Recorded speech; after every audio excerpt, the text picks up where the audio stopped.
Hi, I'm Josh Harris, Associate State Director of Advocacy and Outreach with AARP Illinois. Welcome to the 2021 Gallery Gashard Virtual Trolley Tour. AARP Illinois is proud to sponsor the Virtual Trolley Tour as a celebration of Bronzeville's vibrant community. Gallery Gashard and its partner galleries are essential to preserving the cultural heritage of Bronzeville. We'd like to take a minute to remind all Illinoisans that AARP Illinois fights every day to advocate for affordable housing, affordable health care, community safety, and community development. Just this past year, we launched our multi-year Disrupt Disparities initiative, which focuses on advocating for laws to bring about necessary change to older adults of color all across the state. Already in 2021, we're proud to report legislative wins that expand retirement access to more than 1 million more Illinois residents, expanding telehealth options, which we know were so critical during the COVID-19 pandemic, expanding property tax relief for older adult homeowners, and creating more diversity on the Illinois Broadband Advisory Council. By continuing to support communities in this way, AARP wants to ensure that residents can age in place in multi-generational communities where their history can be celebrated. To learn more about AARP, visit aarp.org/il. Enjoy the show. Hi, and welcome to another virtual trolley tour here at the Phantom Gallery Chicago Network. Our November's exhibition and show will feature artists from Berlin. They are with the Ocean Between 4 exhibition that will be produced by curator and director and founder of the International Art Group, Marianna Buchwald. Hi, Marianna. Hi, Alpha. Hi. Hi, you want to tell us a little bit about your exhibit? The Ocean Between is a almost annual exhibition that takes place generally in Germany, but as an international art exchange, we are grateful and excited to present it here at the Phantom Gallery in November as well as a traveling show. And we are presenting excerpts of the show that we did in the summertime in Germany, and we toured the show from Hanover to Berlin this year. There were 2 exhibitions, one at Gallery by Koc, Hahnenstrasse 8 in Hanover, and the other one was International Mail Art Exhibition at the Old Airport. During these exhibitions, we had 2 performances with excerpts of dance performances by Elizabeth Adler, who came all the way from Chicago. She is the director of the Dance Theater, and she performed in both cities. And then I performed with the Scharnier Theater, which is a puppet theater with big masks. I performed a special dance called the Three Totems with our mass theater group in Hanover. The Three Totems I created this summer to heal our world, which is deeply affected by the pandemic, to symbolize 3 different stages in our conscience. One of them deals with the nature, the natural environment. One of them deals with the universe, and one of them deals with humanity. And the nature was featured by the character of the coyote, and the universe was featured by a wonderful singer who is a long-term member of our group who works with the puppets.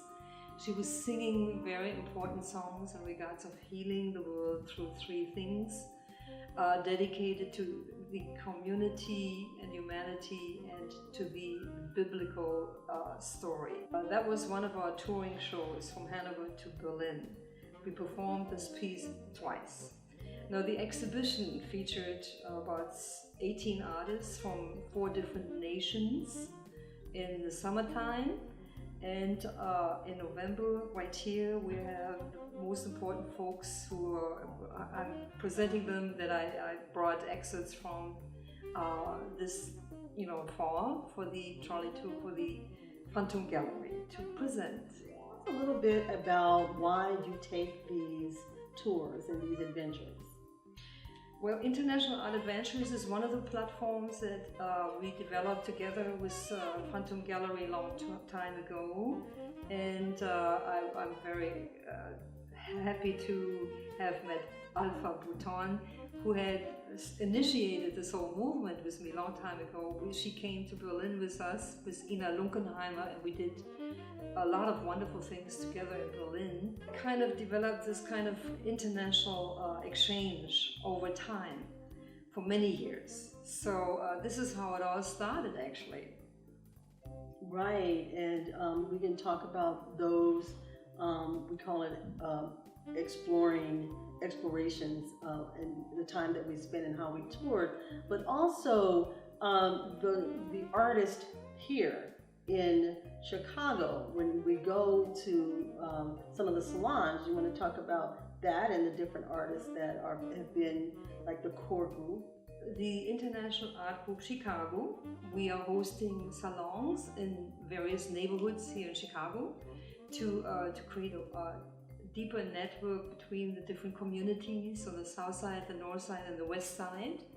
And for many years, I've been, of course, featuring these salons on the north side in Rogers Park. I just finished the Glenwood Art Festival over there that we've been participating in for many years. Also having now salons at Oliver Gallery on the near west side, northwest side, and hopefully we'll do some more salons maybe in the future with Phantom Gallery over here in Bronzeville as well. Now we're just having virtual tours, and we're not open to the public, so really thank you for coming out and wanting to do the virtual tour with us. I have some work of your parents in the Phantom Gallery. It's part of the gallery collection. You want to talk about those pieces and your parents? I'd like to talk about my father's work. His name is Hans-Ulrich Buchwald. What we're looking at is his very well-known woodcuts and lino cuts. If you're looking here on the top, you see a typical woodcut. You see the structure of the wood that comes through the printing process, and he loves the natural texture of the wood that shines through. So when he's carving out the image of the characters, the figure right here, a male which is kind of facing away from us, and his sort of a hunting dog who's like looking away and going into the wilderness. He's interested to show the dimension that what's happening. He likes to go away from the rectangular image. He always likes to kind of have an innovative shape that is emphasizing different parts of the human figure. So if you're looking up, it emphasizes something about the torso or the profile of the face and the masculinity of his physical body. He was fascinated by people doing sports. He did a lot of great sports. That's one of his series, but he had many different types of series and subject matters. And down here it's a typical lino cut. The lino cut doesn't have the grain of the wood that shines through, but it's more open, more fluid. You can cut in all kinds of ways into a lino. And the lino originated from a floor that was part of one of his jobs. He would work in a museum, and then the lino floors were kind of disintegrating. So he thought, oh, what a great material. And so they gave it to him, and he started to carve into it. So he had a huge supply of lino. Again, you see the connection between two characters surrounded by the lake right here, the enjoyment of the two figures being close to one another, having intimacy, two male figures. My father was a homosexual artist, and it was always hard for my mom, but she had to accept the situation, him being a gay artist. He was a long time presented at Lee Gallery in Boys Town here in Chicago. where he had his coming out after my mother had passed away. He let his beard grow long, and he became like a hippie, and he wore leather clothes and something, and so he could step out of his closet, so to speak. Here, I talked earlier about the woman with the insect head, and something that looks at first really pretty, but if you look closer, you see large insects crawling across the head. She looks very kind of fancy. My mom, she was very bourgeois. She would love to dress up. She would have beautiful jewelry and things like that. She would love to be dressing up and mingle with the society in Hanover to connect him to different sponsors and the opera hours where we had performances. And then you had, so this is a little bit of a homage to my mom. My mother was Marianna Buchwald, who was also a very good painter. My mother was the opposite of my father. She would do very esoteric paintings, and they would transform into like these insects. There was this whole thing about the insect connection as a symbol for metamorphosis and the connection to the spiritual world. And my father was quite the opposite. He was more into the kind of the roughness of the energy of the sports people and the human characters, or the humor of old folks and old folks' homes, chatting, looking out of windows. He did a whole series about that. He did a whole thing about playing families where dogs were jumping, leaping in the air and things like that. He always had a great joy with families. He was like a family character. He would encourage other artists to come to our house and sit around a round table, and that round table is our connecting part that's still there. So my parents had passed away. So that's our story. Both my parents had many exhibitions in European countries like France and Spain and Italy. And then they ventured out to Australia and to the United States. And my father became very known for his lino cuts and woodcuts. And I was very happy that Alpha liked, my father's work that much, and she framed things here, and they are part of the exhibition here as well. He always deals very often with nature. People in nature, people are playfully joining each other, swimming in a cooling lake. It was a hot summer here in Chicago, so it was like the coolness of the water of the two gentlemen who were swimming and playing in the lake. Or a man at hunt. He has a whole thing about hunting in the wilderness. The man with the dog. That one thing, or the feature large piece with the woman with the insect heads. My mother, she loved to have a sun hat. Now it was really sunny in the summertime, and you have to kind of protect your skin. And he was a little bit macabre sometimes. So if you look closely, you will see on top of the head insects, large insects crawling across the head. He had a sense of kind of a dark sense of humor. And I really appreciate having the work, but you also are a legacy holder, and you're passing on and holding on to the legacy of your family. And when we went to Hanover during that time, the city of Hanover had all of it wasn't storage, but it was all of the masks and all of the like a workshop and all of the catalogs and all of the sculptures and artwork in the top of this mall.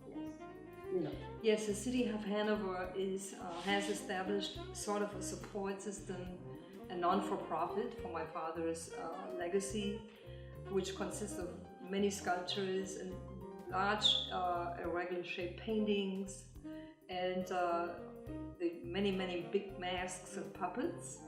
And I get to always produce a mask spectacle every summer. We had to move the workshop from Pamela, over the big supermarket, the mall, and we had to move it to another place called the Teatrio, which is a puppet theater place for various puppet theater companies now on the north side of Hanover. And we're happy to be there a few more years. When we're taking on these collections, of our family, And that's why I thought it would be good for you to talk about that and your dual citizenship and how you're here in the United States.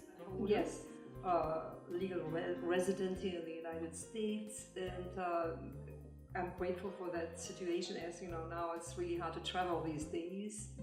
I'm entitled to travel between the continents, which is wonderful, to continue the dialogue between the different countries, and to develop that passion for international travel again, which is a little delayed nowadays. But we hope to to encourage folks to think positive, and with our art projects again to bring energy to the world, to really go out and bring to life again the culture of the puppets and the mass theater performances that we've done so many years.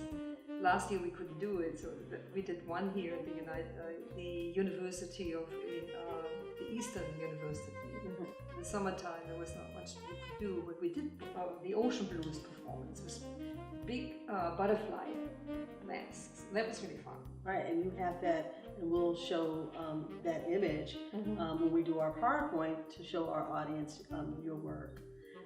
Let's move on and talk about the artists that you're going to present in November, Okay. and the gallery that is featuring them Mm-hmm. in Germany and are cross-cultural. That sounds wonderful. So yes, every time I'm in Europe, I have the opportunity to meet folks who, are joining into the project. It's like a fluid kind of process. And this summertime, we had new artists who joined us for the Ocean #3 exhibition. So a whole group of wonderful Berlin artists. Anke Aust is one of them, who is my assistant director, who have met 2019. She does a huge variety of wonderful work. She had traveled, internationally. She had been in Asia as well. So her work is quite inspired by Australian pointillism sometimes. Then that was, one of her works that was featured again this summer in the Koc Gallery. Koc Gallery is the name, and based on Cem Koc, who is the owner of the gallery. He originally comes from Turkey, and for several years now he has been the curator or organizer, along with myself, to organize the international art exchange there.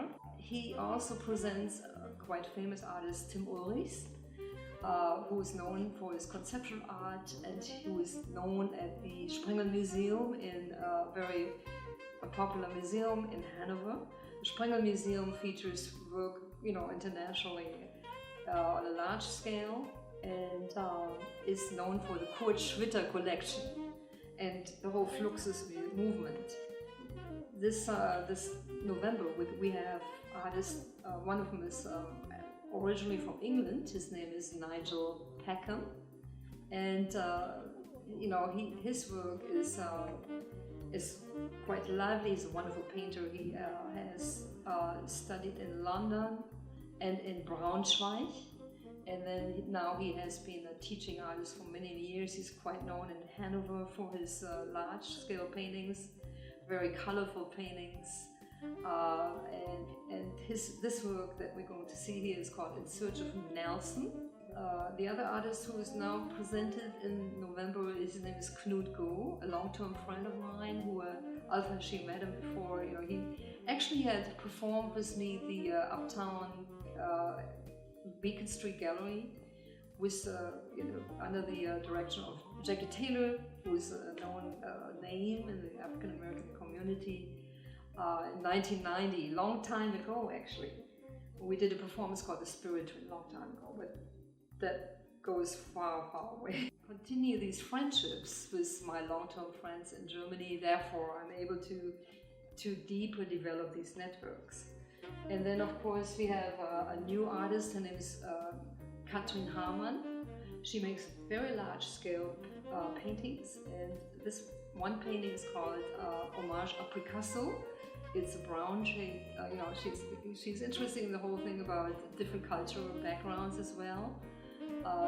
The brown face, a small canvas. I had to carry things that I was able to carry over the ocean. She works really on a large scale. She has a little gallery in Hanover, on the east side of Hanover. It's called the Atelier Harmon. And she features various artists in Hanover. And she's also featured here in this November exhibition. And then Micha Hall, but his artist name is Phonem, MNMPN. It's a very strange name. Sunset Scarlet, the collage that you see over there.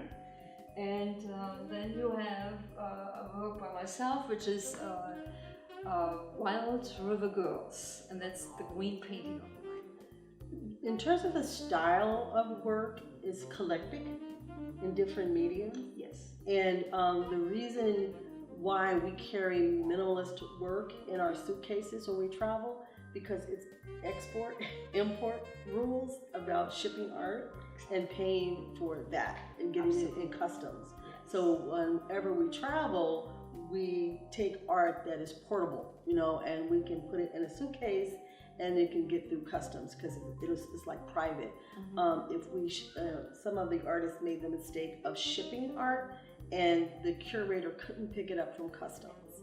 I was in another exhibition called the Berlin Art Club, and a group of artists and curators from India, they had to pay $10,000 just to get their work out of customs because they had them all shipped. So one of the things that we do here with the Phantom Gallery and with the International Art Group is that the work has to be the size that we can carry in a suitcase and bring it back and forth across the ocean and not have to pay those kind of fees and stuff. Yes. So the work you'll see in this exhibition, they're minimalist and they're small pieces, and the pieces are all under 12 by 14, pieces. But the artists, as Marianna described, they paint in large scale.